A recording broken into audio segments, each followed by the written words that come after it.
Добро вечер. Четврток, 22 часот. Ова е емисија во Центар на YouTube. Јас сум ваш Кефто, почитани гледачи, а вие сте на висинското место. Време за политичка анализа. Трета политичка анализа, четврта емисија, пред почетокот, или во увертирата, или во припремниот период, пред почнување официјално на сезоната во Центар, на 1 октомври, вели снимателот, направи повеќе емисии додека се подготвуваш официјално да ти почне сезоната, отколку што ќе има снимено кога ќе почне сезоната, меѓутоа 3 емисии. Сите 3 емисии беа трендинг. Трендинг во оној регион од Словенија до Турција. Првата емисија или првото интервју со Боби Утковски беше второ трендинг, другите две беа трето трендинг, што е извореден резултат. Ви благодарам, се поклонувам пред довербата, останете со нас. Политичка анализа некаде 40-45 минути. За овој четврток ве ветив политичка анализа на состојбите во ВМРО-ДПМН, бидејќи пред 10 дена имавме политичка анализа за состојбите во СДСМ, меѓутоа како што се поставени тезите или како што го имам направено сценариото, ми се чини дека повторно ќе биде анализа за дел состојбите во СДСМ за Бранко Цренковски, дека анализата за ВМРО-ДПМН ќе направиме во недела и мислам дека ќе имаме 4 анализи, ќе го заокружиме целиот процес и дека ќе биде доволно пред почетокот на локалните избори како одредено загревање да може да ги добиете работите информациите што се случува од двете најголеми политички партии.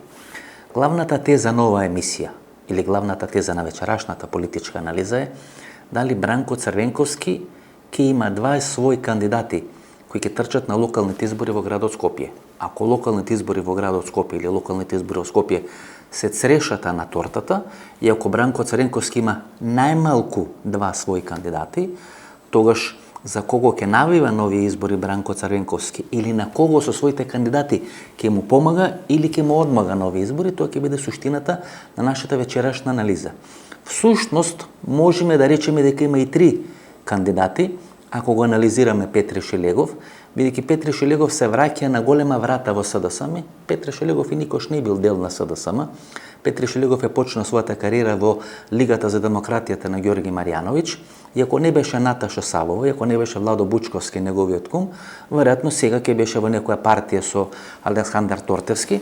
Меѓутоа на изборите 2004 година Наташа Савова, која е главна на правниот комитет, можеби формално правно ја немаше таа функција, меѓутоа беше главна на правниот комитет и беше десна рака или човекот најголема доверба на Бранко Цренковски уште 2004 година, кога се претседателските избори, кога Бранко Цренковски е избран за претседател на Република Македонија после трагичната несреќа во Мостар на Борис Трајковски. Тогаш Петре Шелегов прв пат на голема врата се јавува и се појавува во СДСМ. Подоцна Владо Бучковски го става прв човек на второстепена комисија. Она второстепена комисија која 2005, 2006 па и 2007 година беше исклучително актуелна, Исни Фари Джемаили, ако се сеќавате, сите тие работи одеа преку второстепената комисија. Тоа беше Петре Шелегов. Дури после паѓањето на Радмила Шекеринска и после паѓањето на Бранко Цренковски во вториот мандат од челната позиција на СДСМ, тој е период од 2009-2013 година, Петре Шелегов повторно се враќа во игра, се враќа преку кастинг кој е организиран во СДСМ кога требаше да изберат кој да биде нов портпарол на партијата. Петре Шелегов тогаш покажува најдобри перформанси и така е одбран да биде нов портпарол на партијата во мандатот на Зоран Заев. Ја користи шансата, ја користи отворената можност и Петре Шелегов денес е градоначалник на Скопје. Значи, ако го земеме Петре Шелегов во анализата, како некоја индиректна линија до Бранко Цренковски преку Наташа Саво, тогаш Бранко Цренковски има 3 кандидати на локалните избори. Даниела Арсовска, Бени Шекири и Петре Шелегов. Политичката анализа ќе биде што ќе прави Бранко Цренковски. Ќе му помага, ќе му одмога на Зоран Заев, ќе му помага на Христијан Мицковски и која ќе биде крајната цел на политичкото делување и политичката роља на овие избори на Бранко Цренковски. За почеток, ми остана некажани 2 тези. Во минатата емисија нема време, не кажав 2 тези, тези кои се поврзани со оној немилен, трагичен настан, поврзан со Тетовската болница, во модуларниот центар на Тетовската болница. 15 жртви, 15 сандаци, 15 ископани гробови. И замена на тези кои се прави на јавната сцена. Една драматична, драстична замена на тези. Никој не говори дека тоа е јавашлук на Али Ахмети. Никој не говори дека тоа е јавашлук на Дуи. И дека тоа што се случи тамо е резултат на тој јавашлук. Дека Македонија е поделена на 2 дела. Во едниот дел важат едни правила, во едниот дел важат едни закони, во другиот дел важат други правила, важат други закони. И ако вие сакате да пиете кафе, ќе одите од таа страна на Вардар, или ќе одите во Тетово и во Гостивар, и никој нема да ви бара доказ дека сте вакцинирани. И тоа експлодираше во Тетово пред 10 дена. И сега вие правите замена на тези. Велите браво за Дуи и браво за Али Ахмети, колку биле тие принципиелни, бидејќи нивните функционери, заменик министерот за здравство, директорот на Тетовската болница, финансискиот или економскиот директор на Тетовската болница поднеле оставки. И биле принципиелни. То било доказ каков морал постои кај таа партија, бидејќи од принципиелни морални причини поднеле оставка. Ама се извинувам, ама зошто правите замена на тези? Па тоа тамо се случува како резултат на јавашлукот од владењето на Дуи. Владењето на Дуи во Тетово, во Гостивар, во Западна Македонија, каде што не важат закони, каде што не може да интервенира македонската полиција, каде што не може да интервенира македонската држава. Прито ова не го правам да ги карам македонците и албанците, ова го кажувам бидејќи има многу пријатели албанци кои сакаат да живеат во средена држава, си ја сакат Република Македонија, сакаат да живеат во Република Македонија и сакаат да живеат во средена Република Македонија, а не во делот каде што се во наводници газди овие структури команданти на Дуи да живеат во една несредена држава. И тие сакат, кога ќе седнат во кафич, да им биде побарано дали има сертификати. Да важат тие закони тамо. Бидејќи кога одат во Швајцарија или кога одат во Германија, тие се луѓе кои ги почитуваат законите. Само во Република Македонија постојат две Македонии. Во едната Македонија во која се почитуваат, во другата Македонија во која не се почитуваат законите.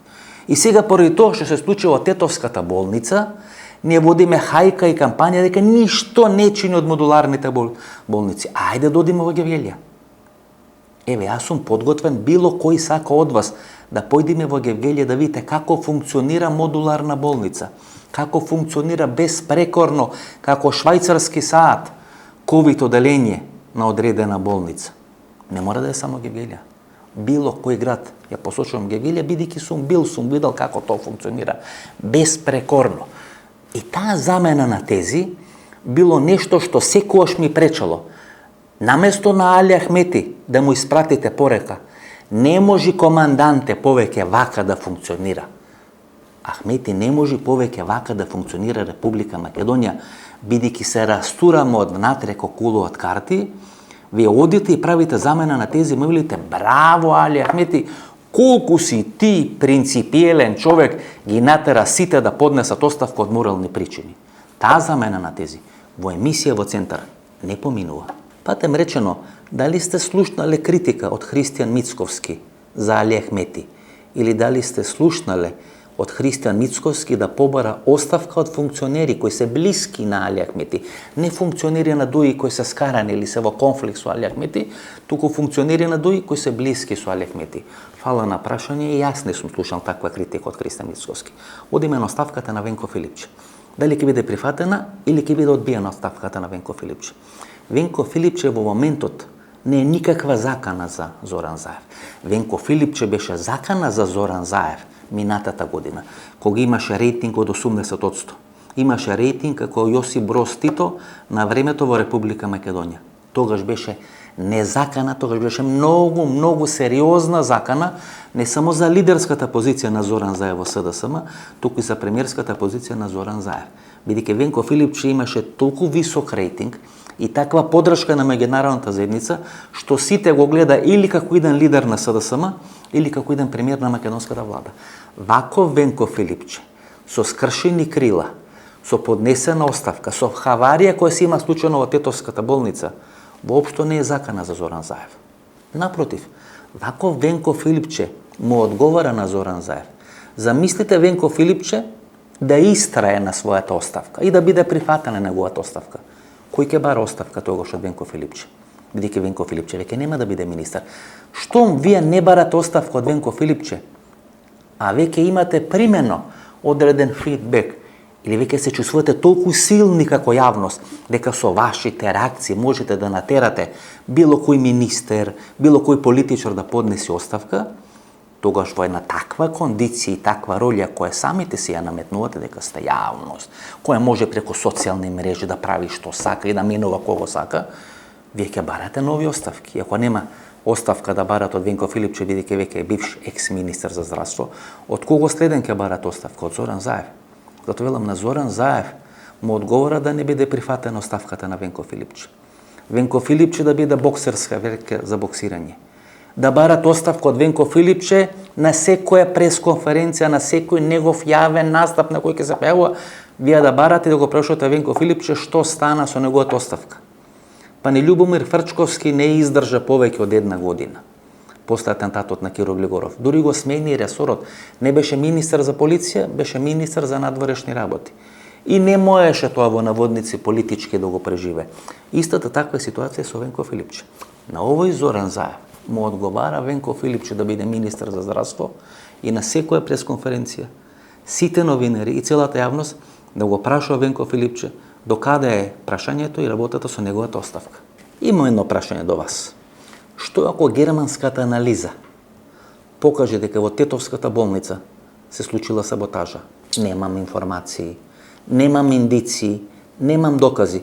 Само гласно размислувам и гласно јас вас ви поставувам прашање. Што ќе се случи ако германската истрага покаже дека во Тетовската болница имало саботажа? Кој ќе победи на локалните? Кој ќе победи на предвремените парламентарни избори? Каква ќе биде политичката разврска во Република Македонија? Ајде само помислите, што ако германската анализа или анализа на германските служби кои се пратени, кои се стигнати во Република Македонија, евентуално покаже дека станува збор за саботажа. Ако покаже дека не станува збор за саботажа, ако покаже дека е јавашлук на институциите, јавашлук на директорите кои таму работеле, тога знаеме, минатата емисија анализиравме што ќе се случи. Но што ќе се случи сега ако истрагата покаже дека било саботажа? Можете ли да претпоставите ќе биде џандар збира на политичката сцена?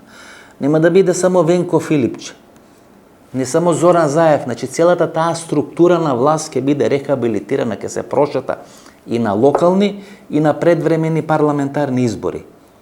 Поради тоа ли Стево Пендаровски однапред изрази сомнеш во ефективноста и ефикасноста, па дури и потребата на германска истрага поврзана со ковид модуларниот центар во Тетовската болница? Дали германската истрага може да биде пресвртна точка на сите можни политички разврски во Република Македонија? Може да биде, може да не биде. Меѓутоа, што ако покаже, ве гласно, по трет пат размислувам, што ако покаже дека во Тетовската болница се случило саботажа? И тоа се стави во функција или во контекст на серијата пожари кои се случија во Република Македонија. Каде што, кај еден дел од тие пожари, исто така е утврдено дека станува збор за саботажа. Тогаш кој прави саботажа во Република Македонија? Луѓе и структури од внатре или луѓе и структури од надвор? Луѓе кои се блиски на опозицијата или луѓе кои се блиски или се скарани со власта? Има меѓународен фактор или нема меѓународен фактор? И било кој нормален политички аналитичар, не треба да бидете брилјантен или грандиозен политички аналитичар, после тоа што се случи во Црна Гора, устоличувањето на Јоаникије во Цетинскиот манастир, значи намерно се одеше на конфликт и намерно се испровоцира конфликт во Црна Гора, значи велам секој просечен политички аналитичар ќе го поставеше прашањето дали Република Македонија е следна за дестабилизација после Црна Гора и на кој начин најлесно може да биде дестабилизирана Република Македонија, и тоа постојано се прави од Смилковско езеро па она што се случуваше во Диво населје до денес. Сите процеси на дестабилизација на Македонија одат преку албанскиот политички фактор. Тоа е мекиот стомак да биде дестабилизирана Република Македонија. И која јас постојано ви кажам дека руското влијание, влијањето на КОЗ, влијањето на УДБА, најлесно во Република Македонија се реализира преку албанскиот политички, граѓански, секаков друг концепт, вие доаѓајте се карате со мене. По 50 пат ви кажам. Руското и српското влијание во Република Македонија се реализираат помеѓу двете или преку двете големи политички партии, македонски политички партии, но многу повеќе се реализира преку албанскиот политички фактор во Република Македонија. Ако некој сака да ја дестабилизира Република Македонија, игра токму на таа албанска карта. Сакам да ве натерам да размислувате. Јас не ја правам емисијата да ви понудам, да ви сервирам готови одговори, готови рецепти, туку да ве натерам да размислувате. Ајде ќе поставиме уште една теза теза која не велам дека е 100% точна, или која не велам дека е всушност резултат на сите политички кризи кои се случуваат во Република Македонија. Меѓутоа, теза која треба да ве натера да размислувате. Зошто сите луѓе на Зоран Заев, кои ги има донесено во власта, а не потекнуваат или изворно не потекнуваат од СДСМ, биле или предмет на политичка екзекуција, или ќе бидат предмет на политичка екзекуција. Четири играчи од најблиската доверба или најблиското обкружување на Зоран Заев, или се политички елиминирани, или се политички екзекутирани, или се на пат да бидат политички елиминирани и политички екзекутирани. Аферата Рекет 1 е елиминација на Катица Јанева. Нели Катица Јанева беше столбот на владењето, столбот на политиката на Зоран Заев. Аферата Рекет 1, Јордан Орце Камчев, Боки Тредичи, тоа што се случува со италијанските медиуми, значи елиминација на Катица Јанева. Првата личност, или личност од најголема доверба, или најстабилната личност, односно личноста која најмногу му гарантираше на Зоран Заев мирно владење во 4-годишниот мандат, беше елиминирана со аферата Рекет 1. Аферата Рекет 2, всушност вештачки креираната афера Рекет 2, која не се покажа дека е афера, која не се покажа дека е точно, значеше елиминација на Даниел Ден Дончев, човек од најголема доверба на Зоран Заев. Директор на Фондот за здравство, гледате, Венко Филипче, министер за здравство, Даниел Ден Дончев, директор на Фондот за здравство. Значи, тоа фармацеутско, тоа здравствено лоби 400 милиони евра дели во текот на една година. Затоа се и тие конфликти така драматични, затоа се тие конфликти експлодират секојаш на македонската политичка сцена. Значи, креирана е лажна афера Рекет број 2 и елиминиран е Ден Дончев. Третата личност, Драги Рашковски. Драги Рашковски очигледно е личност од најголема доверба на Зоран Заев. Зоран Заев не ја бранеше ни Катица Јанева, не го бранеше ни Ден Дончев, единствено Драги Рашковски беше бранет од Зоран Заев, елиминиран преку Оливер Спасовски. При тоа, тие набавки кои се правени од Драги Рашковски, кој генерален секретар на владата, се правени во мандат кога Наке Кјулев е министер за внатрешни работи. Оливер Спасовски е технички премиер на владата на Република Македонија, кој треба да спроведи избори, да ги спроведи изборите на 15 јули минатата година. Елиминиран е Драги Рашковски. И четвртата личност, која сега ја ставија, дури после Конгресот на СДСМ во мај, стана подпредседател на СДСМ, но во моментот кога стана министер за здравство, нема никаква допирна точка со СДСМ, е Венко Филипче. На пат е да биде политички екзекутиран и елиминиран Венко Филипче. 4 личности од најблиското окружување на Зоран Заев. Зарем мислите дека е случајно сите атаци, сите напади и на опозицијата надвор од СДСМ, и на опозицијата надвор од власта, но и на опозицијата внатре во СДСМ да бидат насочени токму на личностите од најголема доверба на Зоран Заев, но кои не биле членови на СДСМ.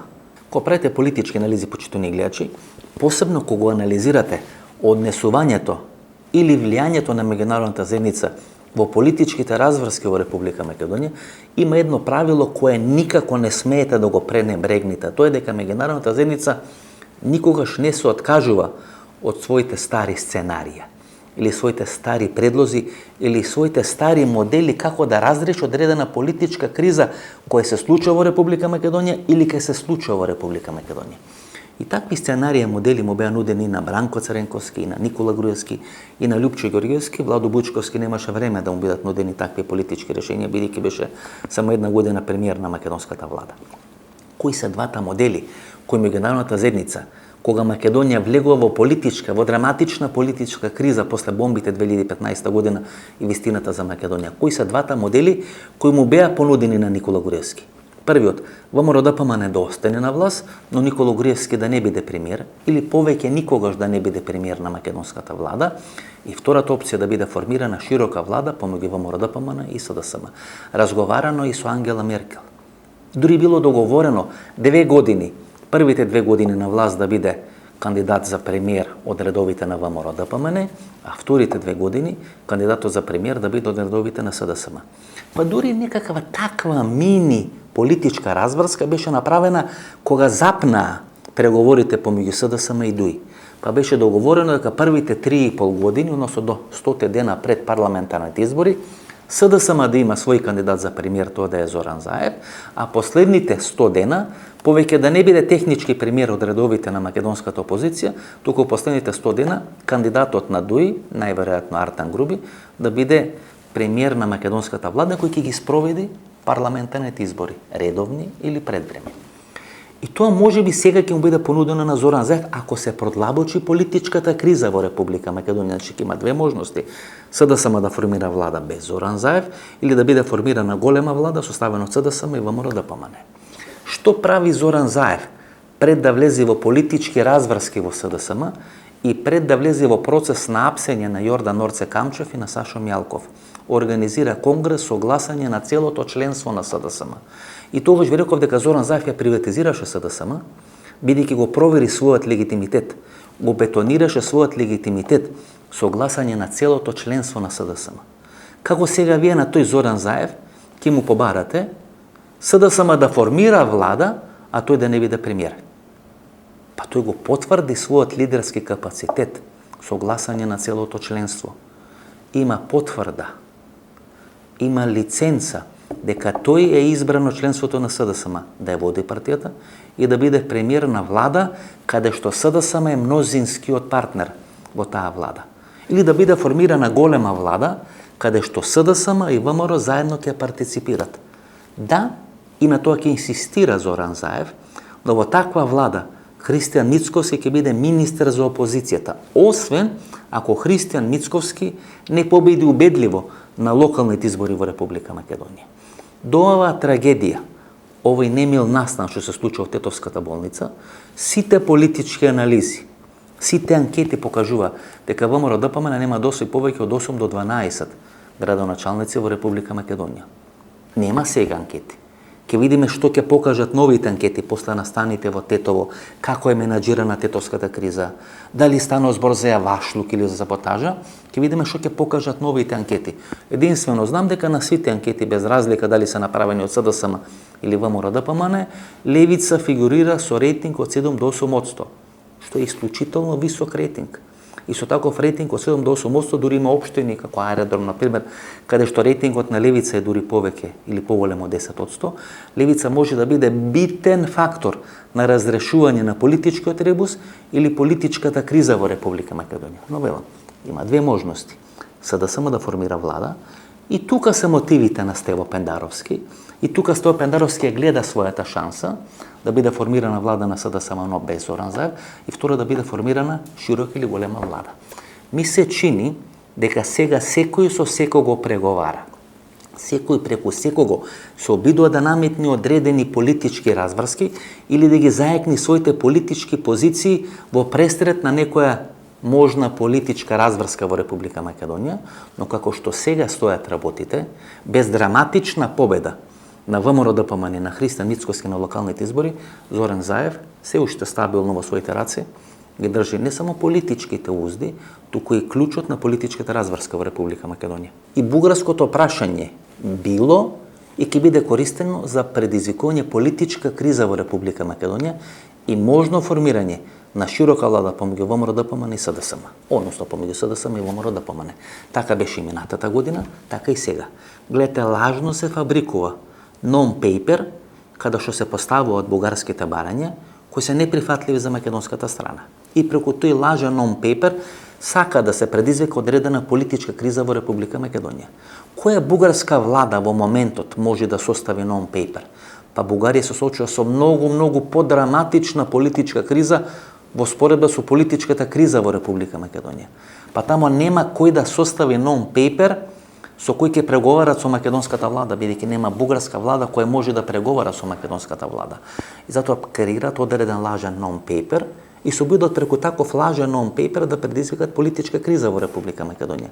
Се сеќавате кога за последен пат Бранко Царенковски се појави со јасен политички став, кога беше оној интервју на Зоран Заев за БГНС и кога се отвори бугарското прашање. Јордан Орце Камчев, Христијан Мицковски, ВМРО ДПМН и Бранко Црвенковски се најдоа на иста страна да го искористат тој интервју на Зоран Заев за БГНС, Едно нестрекно интервју на Зоран Заев за БГНЕС, за да може да предизвикат политичка криза. Истата екипа и сега. Ребусот на политичката разврска во Република Македонија не е ни Зоран Заев, не е ни Бранко Цренковски, не е ни Калето, не се ни русите, не е ни Белград. Ребусот на разврска на политичката криза во Република Македонија е слабиот Христијан Мицковски. Кога Христијан Мицковски би бил силен лидер на македонската опозиција, тогаш на Христијан Мицковски никој нема да му треба за да може да победи на тие избори. Слаб Христијан Мицковски е ребус на разврската на политичка криза. Тогаш тој ќе трпи влијание и од Бранко Цренковски, и од Никола Груевски, и од Јордан Орце Камчев, и од Сашо Мјалков. Христијан Мицковски е човек кој не може да издржи политички притисок. Пука под товарот на политички притисок. Не може во стани падни ситуација да најде начин како да функционира, како да делува. Јавна тајна е дека после губењето на изборите на 15 јули минатата година Христијан Мицковски поднесо оставка на функцијата. Не само што поднесо оставка, туку ги информира сите коалициони партнери дека ќе се повнече од челната позиција во врвот на ВМРО-ДПМН. И некој го убедува Христијан Мицковски да остане на чело на партијата. И тогаш влегува во она нестрекна епизода дека без гласовите на БЕС тој всушност победил на изборите. Меѓутоа, под политички притисок Христијан Мицковски ниту можел, ниту може, ниту некогаш ќе може да делува. Затоа половина ден Христијан Мицковски се дружи со дестилирано сокче од грозје и дестилирано сокче од јачмен. И затоа велам, слаб политички Христијан Мицковски е ребусот на политичката криза. Од кого сега трпи влијание или кој сега преку Христијан Мицковски сака да му помага или сака да му одмога на Зоран Заев? Никола Груевски е далеку. 1000 километри далеч од Република Македонија. Јордан Орце Камчев и Сашо Мјалков се тамо каде што се ставени на топол оброк 3 пати на ден. Единствено Бранко Црвенковски може да има непосредни контакти и непосредно да врши влијание врз Христијан Мицковски. Дали врши или не врши, јас тоа не знам. Но го гледам Христијан Мицковски како има амбиции да личи на Бранко Црвенковски. Лупа и вреска на сите митинзи, сакајќи да го глуми Бранко Црвенковски. Дали Бранко Црвенковски преку Христијан Мицковски сака да се пресмета со Зоран Заев или сака да му помогне на Зоран Заев? Ајде во понатамошна тек на анализата ќе се обидиме да одговориме на таа клучна дилема на можна разврска на македонската политичка сцена. Пред оваа теза да анализираме до ситни цревца, како што се вели, или да влеземе во процес на детализација на нашата политичка анализа, ќе ставиме уште еден играч на масата, клучен играч без кој не е возможна политичка разврска во Република Македонија. Тој е лидерот на Дуј Али Ахмети. Јавна тајна е дека Бранко Цренковски е мостот помеѓу Зоран Заев и Али Ахмети. Пред да биде организирана таа првична средба на Зоран Заев и Али Ахмети, а претходно Зоран Заев и Али Ахмети ниту имале средби, ниту имале контакти, ниту пак имале канали за тајно комуницирање, за да можат да направат одредена политичка разврска која ќе го isfrли Никола Груевски од власт во Република Македонија. Значи на почетокот на 2017 година првичните контакти помеѓу Зоран Заев и Али Ахмети не ги прави американската амбасада, туку ги прави Бранко Црвенковски. Бранко Црвенковски во неговата канцеларија на Огњен Прица без број, тоа е спроти местото на живење на Никола Груевски, и ден денес таа адреса на Огњен Прица стои во личната карта на Никола Груевски, а тамо се наоѓа и седиштето на СДСМ, значи тоа е тој триаголник некаде во некој распон од 300 метри, канцеларијата на Бранко Цренковски, местото каде што живееше или од каде што избега Никола Груевски, и седиштето на бихачка на СДСМ. Бранко Цренковски има средба и со Зоран Заев, Бранко Цренковски има средба и со Али Ахмети. Дури после двете средби на Бранко Цренковски со Ахмети и со Заев, се организира она официјална средба на Зоран Заев и Али Ахмети, каде што ја договарат идната коалиција. Затоа велам, две личности се клучни, Али Ахмети и Христијан Мицковски, или слабиот Христијан Мицковски. Мене ми се чини, почитувани гледачи, дека Зоран Заев е во капацитет да испорача доволно пари кон Христијан Мицковски, а да испорача доволно привилегии, доволно власт и доволно моќ кон Али Ахмети, за да може да остане на власт. Да може од сцената да ги избриши Бранко Цренковски, да ги избриши Сашо Мјалков, и Јордан Орце Камчев и Никола Груевски. Без разлика што ќе понудат Бранко Цренковски, Јордан Камчев, Сашо Мјалков или Никола Груевски, Зоран Заев може секогаш да му понуди и на Христијан Мицкоски, и на Али Ахмети, и на Беса, и на Села, на сите може да им понуди многу повеќе. И ако овие понудат 1 милион, тој може да понуди 5 пати повеќе. Ако може да понудат 2 министерски места, тој може да понуди 10 министерски места. Освен неговата функција и позиција лидер на СДСМ и премиер на македонската влада, кога станува збор за преговори со Зоран Заев, се е можно и за се може да се разговара. И мене како што сега стојат работите ми се чини дека капацитетот, коалициониот капацитет на Зоран Заев и во однос на Али Ахмети, и во однос на Христијан Мицкоски, во однос на Бранко Црнековски, Саша Мјалков, Јордан Камчев, Никола Груевски е многу поголем и тоа може да биде пресуден фактор на политичките разврски во Република Македонија.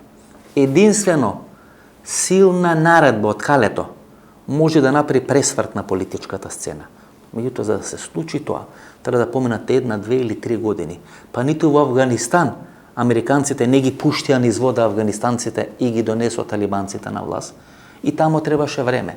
Требаше да го ослободат оној талибанец од пакистанските затвори, па да преговарат со него во Доха, прво да преговара ЦИЕ тајно, па подоцна да преговара американската администрација Стеда Пампентон јавно, и дури после 3 години, прво тајни, па после јавни преговори, ги пушти афганистанците низ вода и ги донесоа талибанците на власт во Афганистан. Таков ќе биде распоредот ако дојде до таква политичка разврска и во Република Македонија. Ништо не се случува преку ноќ. Се мора да созрее. Кога ќе созрее, тогаш ќе биде брзо реализирано. И гледате како се растори таа афганистанска власт како кула од карти. Таа се растори видливо како кула од карти во 7 дена.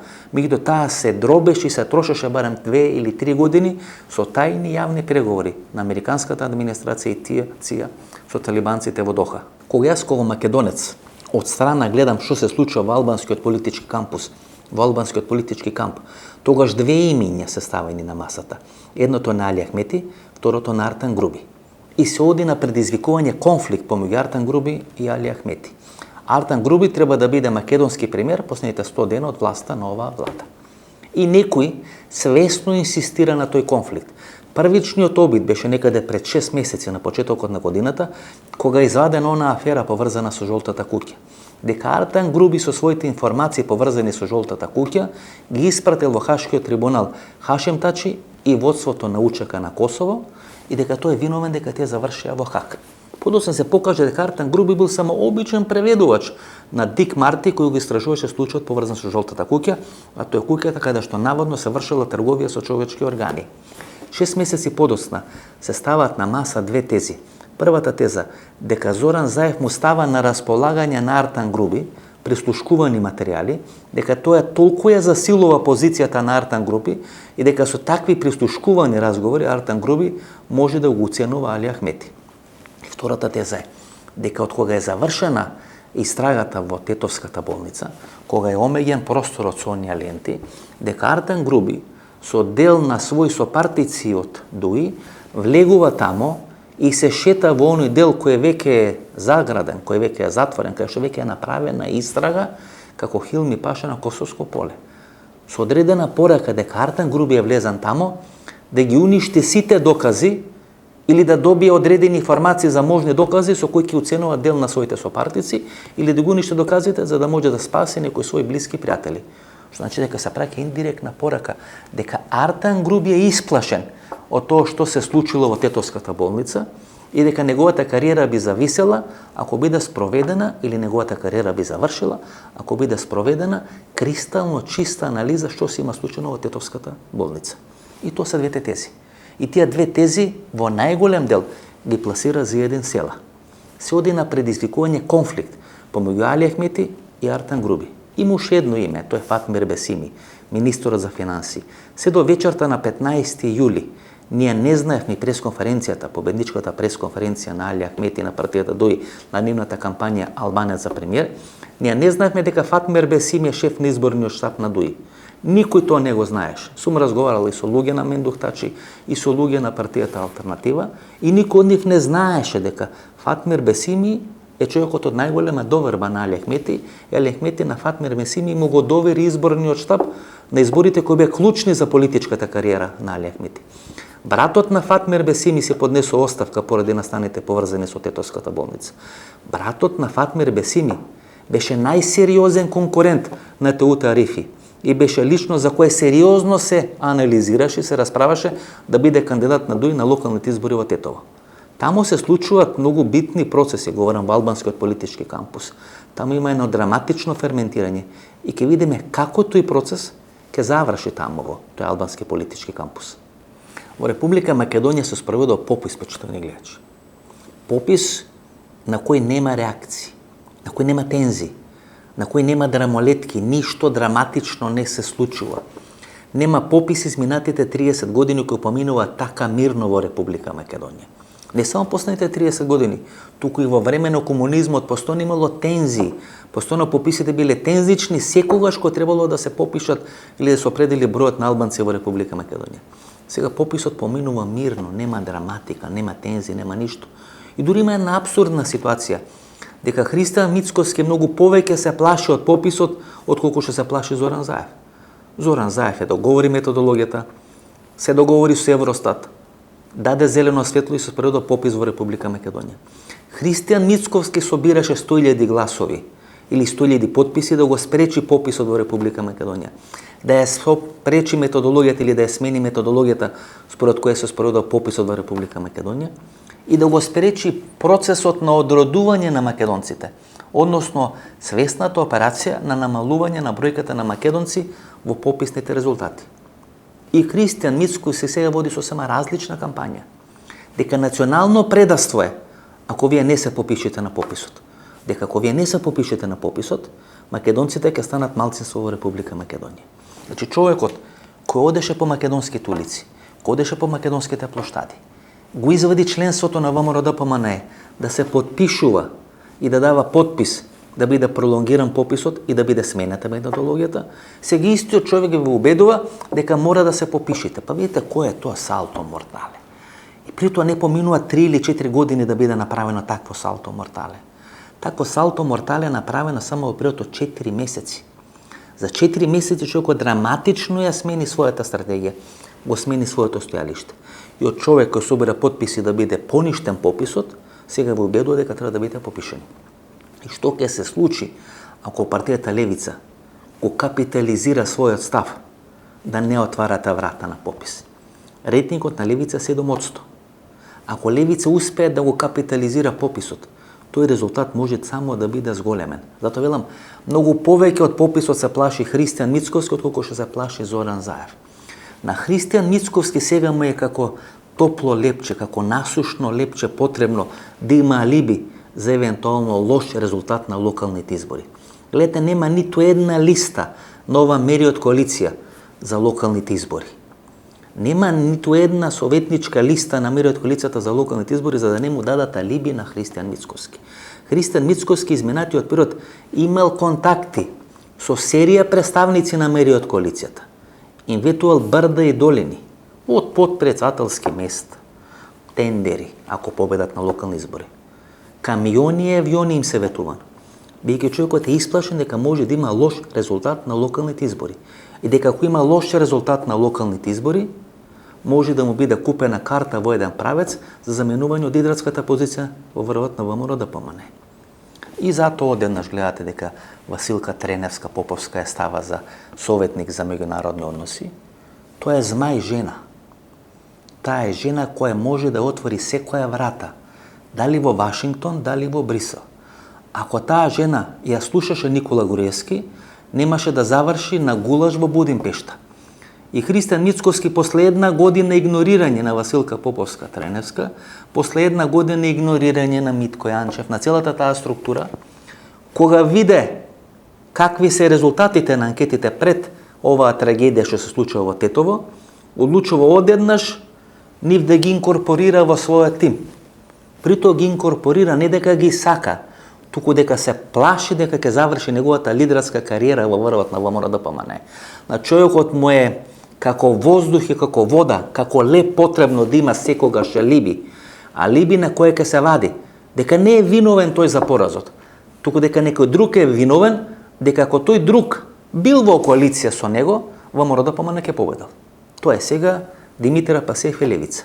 Затоа мери од коалицијата не излезе со советнички листи, за да не му дава алиби на Христијан Мицкоски после евентуално лош резултат на локалните избори. Да се вратиме на првичната теза. Дали Бранко Црвенковски има два своји кандидати кои учествуваат, кои трчат на локалните избори во Скопје? Или најмалку два кандидати кои ќе трчат, два кандидати на Бранко Црвенковски кои ќе трчат на локалните избори во Скопје и преку нив Бранко Црвенковски да влие на политичките разврски во Република Македонија? Има милион причини кои може да ја потврдат таа теза. За мене клучната причина е Стефчо Јакимовски. На сите анкети во опозицијата, значи повторувам, на сите анкети во опозицијата кои беа направени во општина Карпуш, убедливо води, убедливо водство има Стефчо Јакимовски во кампусот на македонската опозиција. И Христијан Мицкоски после 3 или 4 средби со Стефчо Јакимовски на таа тема, не го кандидира Стефчо Јакимовски. Му ветува дека ќе биде вице-премиер, му ветува дека ќе биде министер во некоја негова идна влада. Минатата година него номинираше, него кандидираше Стефчо Јакимовски да биде пратеник во македонскиот парламент. И Стефчо Јакимовски на 61 година одлучува да не ја прифаќа во наводници сигурната понуда да биде вице-премиер во влада на Христијан Мицкоски кој ќе ја формира помеѓу два изборни круга и на 61 година да трча, да оди по улички во општина Карпуш, да ги убедува луѓето дека ќе менува, ќе прави канделабри, дека ќе менува сјалици и дека ќе пополнува со бекатон одредени дупки. Па помеѓу можноста да бидете вице-премиер во сигурна влада и да крпите дупки во општина Карпуш, што би одбрале вие? Тоа значи едно, дека Стефчо Јакимовски не верува дека Христијан Мицкоски може да формира влада помеѓу двата изборни круга. Но тоа е едно дел на работата. Втори дел на анализата е дека Стефчо Јакимовски 2013 година му е смртно замерен на Бранко Црвенковски. Бранко Црвенковски го подготвуваше Стефчо Јакимовски за свој наследник во СДСМ. Тоа не беше ниту Игор Ивановски Шема, тоа не беше ниту Зоран Заев. Екипата на Бранко Црвенковски играше на картата Стефчо Јакимовски, посебно Наташа Савова, личност од најголема доверба на Бранко Црвенковски. И Стефчо Јакимовски одлучува да оди на локалните избори 2013 година. Големиот Бранко Црвенковски тоа никогаш нема да му го прости на Стефчо Јакимовски.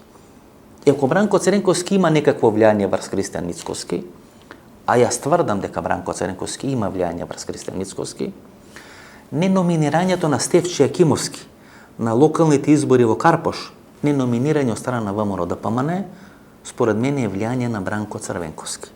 И доаѓаме тука до политичката разврска. На кој начин Бранко Црвенковски може да влијае на локалните избори?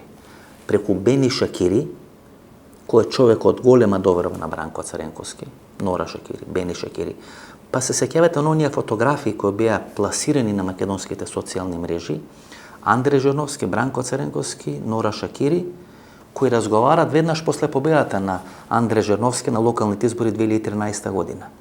Тогаш медиумите објави дека Бранко Црвенковски на таа средба му има понудено на Андре Жерновски да биде лидер на македонската опозиција.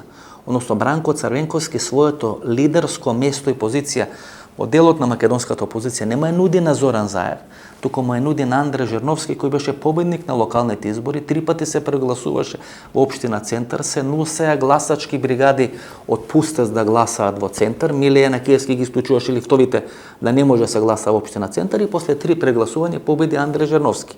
На таа средба, кај што е сестрата на Бени Шакири, Бранко Црвенковски му нуди на Андре Жерновски да биде лидер на македонската опозиција, па дури му ја луди и својата позиција во врвот на СДСМ. Значи веќе не е Стефчо Јакимовски, Стефчо Јакимовски го напушта бродот, заминува од Бранко Црвенковски, новото дете, новата звезда е Андре Жерновски. Се сеќавате ли на оние првични разговори кои Сител телевизија ги објави, оние дескриптирани разговори помеѓу Зоран Заев и Зоран Верушевски? Има еден сегмент каде што Зоран Верушевски и Зоран Заев разговара што да прават со Андре Жерновски. Завршува кариерата на Андре Жерновски. 2017 година Андре Жерновски не е номиниран за нов мандат градоначалник на општина Центар. Најдени се милион причини, меѓутоа пуштен е низ вода Андре Жерновски. Андре Жерновски е пуштен низ вода кога тие фотографии за негова средба со Бранко Црвенковски и кога тие информации или полуинформации дека Бранко Црвенковски му ја нудел лидерската позиција на Андре Жерновски излегува во македонската јавност. И сега преку Бени Шакири, а и преку Даниела Арсовска, Бранко Црвенковски ќе учествува во политичките разврски, бидејќи тоа се луѓе и кандидати кои имат директно или индиректно блиски релации со Бранко Цренковски. Се сеќавате на онаа порака, она метафоричка прашање кое Зоран Заев на пресконференција преку македонските медиуми, преку македонските новинари му го испраќа на Христијан Мицкоски. Пораката е зошто Христијан Мицкоски и ВМРО-ДПМН одлучиле како нивни кандидати на локалните избори во одредени скопски или во одредени македонски општини да бидат кандидатите кои на нивните анкети биле на трето или на четврто место. И немаше одговор ниту од Христијан Мицкоски, немаше одговор ниту од ВМРО-ДПМН. Ние располагаме со одредени анкети, од Република Македонија и анкети кои се направени од одредени скопски општини. И на вистина на дел од тие анкети, личностите кои се кандидирани како кандидати на ВМРО-ДПМН на локалните избори биле на четврто или биле на петто место помеѓу сите анкетирани. Тоа е случајот и со Кисела Вода, тоа е случајот со општина Бутел. Видите ги само резултатите во општина Кисела Вода. Највисок рейтинг има Никола Димитровски 18%, не знам кој е Никола Димитровски. На второ место е Нино Груев. Ми се чини дека Нино Груев е доктор во градската болница во Скопје. Има рейтинг 17,6%. На трето место е председателот на општинската организација на ВМРО-ДПМН во општина Кисела Вода, Иван Медо Живковски, 10,9% и дури на четврто место, внимавајте, на четврто место со рейтинг од 10,7% е Орце Ѓоргиевски, кандидат на ВМРО-ДПМН за градоначалник на општина Кисела Вода е Орце Ѓоргиевски. Според анкетите, тој е на четврто место од сите анкетирани представници на ВМРО-ДПМН во општина Кисела Вода. Уште подраматичен е случајот во општина Бутел. Тамо во водство е Боби Бојчевски, поранешниот председател на општинската организација на ВМРО-ДПМН во Бутел, 22,3%. На второ место е Мите Јовановски или Мите Макоил со 19,5%. На трето место е екс-градоначалникот на ВМРО-ДПМН во општина Бутел Петре Латиновски со 17,2%. На четврто место 17% рейтинг Илија Павличковски, не знам кој е Илија Павличковски, и дури на песто место е Дарко Костовски со рейтинг од 6%. Значи Дарко Костовски со рейтинг од 6% има 4 пати, не 4%, 4 пати помал рейтинг во споредба со Боби Бојчевски. Кој е кандидат на ВМРО-ДПМН во општина Бутел? Дарко Костовски со убедливо најнизок рейтинг. Зошто го прави тоа Христијан Мицкоски? Зошто го прави тоа ВМРО-ДПМН? Ветено е на Зоран Заев и на СДСМ дека ќе победат во некои општини. Ветено им е на ВМРО-ДПМН дека тие за возврат ќе победат во некои други општини. Дали на ВМРО-ДПМН им е ветено, например, дека ќе победат во општина Ѓорче Петров? Дали е направен договор за општина Ѓорче Петров? ВМРО-ДПМН има одличен кандидат во општина Ѓорче Петров. По некој игра на случајот, кандидатот на ВМРО-ДПМН, гледате, чиста случајност, случајно кандидат на ВМРО-ДПМН во општина Ѓорче Петров е лекар од клиничкиот центар. Каде ќе се гради новиот клинички центар? Каде ќе се гради новата државна болница? Нели ВМРО-ДПМН не гласаше за новиот клинички центар? Нели Венко Филипче им нудеше на ВМРО-ДПМН да бидат вклучени со своји играчи во процесот на изградбата, тие да го вршат мониторингот, тие да ја вршат ревизијата, тие да имат активна улога во изградбата на клиничкиот центар или на државната болница, која треба да се гради на територијата на Ѓорче Петров.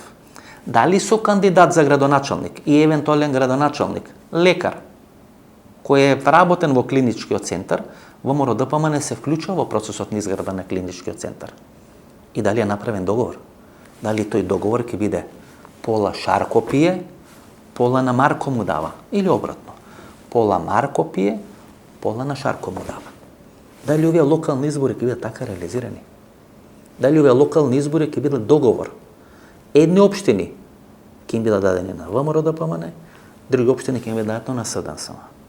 И на тој начин и Зоран Заев и Христијан Мицкоски да останат на чело на своите партии, да го имат континуитетот на лидерско водство на своите партии и Македонија да влезе во една таква договорна политичка разврска.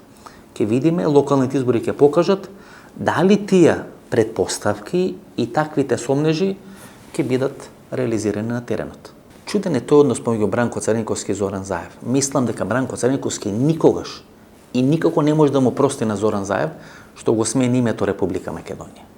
Прито Бранко Цренковски не му е љут на Зоран Заев што го смени името, туку дека Бранко Цренковски не е човекот кој го смени името. Дека Бранко Цренковски немал храброст да го направи тој потек. Дека Бранко Цренковски имал храброст да го направи тој потек и понатаму би бил или лидер на СДСМ, или премиер на македонската влада, или председател на Република Македонија. Има една интересна средба која датира од периодот 2004 до 2009 година. Тоа е средба или состанок на најтесниот круг советници на Бранко Цренковски. Таму е Ферит Мухич, таму е Стево Пендаровски, таму е професорот на економскиот факултет Гоце Петревски. Гоце Петревски кој има контакти со Никола Груевски, мислам дека бил дел од тимовите пред кој Никола Груевски има брането својата магистарска теза, не е битно. Гоце Петревски е советник на Бранко Цренковски. Бил министар за развој во првата експертска влада на Никола Клюсев. И на таа средба на најтесниот круг советници на Бранко Цренковски, Гоце Петревски прави одредена мини политичка анализа. Според Гоце Петревски, единствено Никола Груевски е поплашлив политичар од Бранко Цренковски по прашањето на промена на името. Што ќе рече дека ниту Бранко Цренковски, ниту Никола Груевски, иако може би дале ветувања, иако може би климнале, сакајки или не сакајки со главата, немале храброст или немале капацитет да го сменат името. И дека и на Бранко Цренковски и на Никола Груевски им одговарало тоа да биде Зоран Заев. Пресметките не им се покажале добри. Очекувале дека многу побрзо ќе падни Зоран Заев. Очигледно дека овој човек од Срумица, наспроти сите проценки на Бранко Цренковски и на Никола Груевски дека брзо ќе падни и дека брзо ќе имаме операција Дајте ново дете, остана 5 години на чело на македонската влада, а некаде од 2013 година до денес, повеќе од 8 години, на чело на СДСМ. И тука е сега нервозата. И тука сега почна операцијата на рушење на Зоран Заев. Не дека Зоран Заев не треба да се замине. То ниту некој го кажува, ниту некој го анализира.